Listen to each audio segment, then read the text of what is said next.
warahmatullahi wabarakatuh. Yang saya hormati Bapak dan Ibu guru, staf sekolah, serta teman-teman sekalian yang saya banggakan.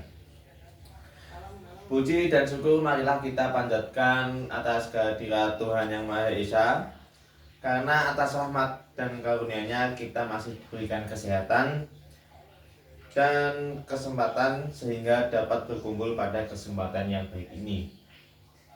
Salawat serta salam semoga senantiasa tercurah kepada junjungan kita Nabi Agung Muhammad Sallallahu Alaihi Wasallam beserta keluarga, sahabat dan pengikutnya hingga akhir zaman. Teman-teman yang saya banggakan, pada kesempatan ini izinkan saya menyampaikan sebuah pidato dengan tema bahaya perundungan di sekolah. Tema ini sangat penting untuk kita bahas bersama karena perundungan masih sering terjadi di sekitar kita, baik disadari maupun tidak disadari. Sebagai siswa, sekolah adalah tempat kita untuk belajar, berteman, dan menggapai cita-cita. Sudah seharusnya sekolah menjadi tempat yang aman, nyaman, dan menyenangkan bagi semua siswa tanpa terkecuali. Namun pada kenyataannya, masih ada teman-teman kita yang merasa takut datang ke sekolah karena merasa tidak dihargai, bahkan merasa tersisih karena mengalami perundungan. Hal inilah yang membuat tema ini menjadi sangat penting untuk kita bahas bersama, untuk kita pahami dan kita renungkan. Hadirin yang saya hormati, perundungan atau bullying adalah tindakan menyakiti orang lain secara sengaja dan dilakukan berulang kali, baik orang secara sengaja dan dilakukan berulang kali, baik melalui kata-kata, perbuatan maupun sikap. Perundungan dapat berupa ejekan, hinaan, memberi julukan yang tidak pantas, ancaman kekerasan fisik, pengucilan hingga perundungan melalui media sosial atau yang sering kita sebut dengan cyberbullying. Seringkali perundungan terjadi karena hal-hal yang dianggap sepele, seperti bercanda, berlebihan, mengejek kekurangan teman, atau mengikuti teman lain agar dianggap keren. Padahal candaan yang terus-menerus dan tidak memikirkan perasaan orang lain dapat berubah menjadi perundungan. Apa yang menurut kita biasa saja bisa jadi sangat menyakitkan bagi orang lain. Teman-temanku sekalian, dampak perundungan tidaklah kecil. Korban perundungan dapat mengalami rasa takut, malu, rendah diri, stres, bahkan depresi. Banyak korban yang menjadi pendiam, tidak percaya diri, dan enggan bergaul dengan teman-temannya. Prestasi belajar mereka pun bisa menurun karena merasa tidak nyaman dan tidak aman berada di lingkungan sekolah. Sekolah yang seharusnya menjadi tempat belajar justru menjadi tempat yang menakutkan bagi mereka. Tidak hanya berdampak bagi korban, perundungan juga berdampak buruk bagi pelakunya.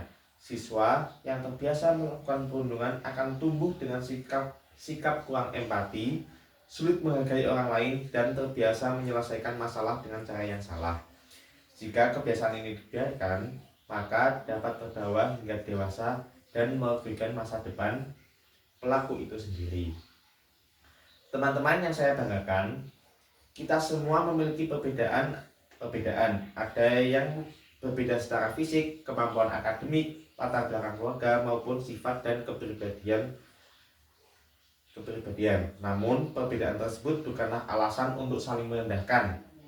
Namun perbedaan tersebut justru dari perbedaan itulah kita bisa belajar untuk saling menghargai, saling melengkapi, dan saling memahami.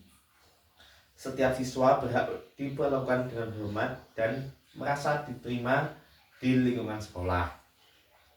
Sebagai siswa, kita memiliki peran besar dalam mencegah terjadinya perundungan. Kita bisa memulainya dari diri sendiri, seperti berbicara dengan sopan, tidak mengejek teman, tidak menyebarkan gosip, serta berani berkata tidak pada tindakan perundungan itu sendiri. Jangan ikut-ikutan menertawakan atau mendukung perilaku yang menyakiti orang lain hanya dianggap keren atau diterima oleh kelompok. Jika kita melihat teman yang menjadi korban perundungan, jangan diam dan jangan acuh tak acuh. Tunjukkan sikap peduli, berikan dukungan, dan bantu melaporkan kepada guru atau pihak sekolah. Ingatlah bahwa melaporkan perundungan bukanlah tindakan mengadu, melainkan tindakan berani untuk melindungi teman dan menciptakan lingkungan sekolah yang lebih baik. Hadirin yang saya hormati, Bapak dan Ibu guru juga memiliki peran yang sangat penting dalam membimbing dan mengarahkan kami sebagai siswa. Dengan bimbingan, nasihat, dan keteladanan dari para guru, kami dapat belajar tentang nilai empati, toleransi, dan saling menghargai. Kerjasama antara guru dan siswa sangat dibutuhkan untuk menciptakan sekolah yang aman dan bebas dari perundungan. Teman-teman dan hadirin yang saya hormati, sebagai penutup, marilah kita bersama-sama menjadikan sekolah kita sebagai tempat yang aman, nyaman, dan menyenangkan bagi semua warga sekolah. Tidak ada seorang pun yang pantas disakiti, direndahkan, maupun dikucilkan. Setiap siswa berhak merasa dihargai dan diterima. Mari kita mulai dari diri sendiri, dari hal-hal kecil dan dari sekarang, dengan saling menghormati, saling peduli, dan saling menjaga perasaan. Kita dapat mewujudkan lingkungan sekolah yang bebas dari perundungan dan penuh dengan kebersamaan. Demikian pidato yang dapat saya sampaikan, semoga bermanfaat bagi kita semua. Mohon maaf apabila terdapat kata-kata yang kurang berkenan. Kurang lebihnya mohon maaf. Wassalamualaikum warahmatullahi wabarakatuh. Terima kasih.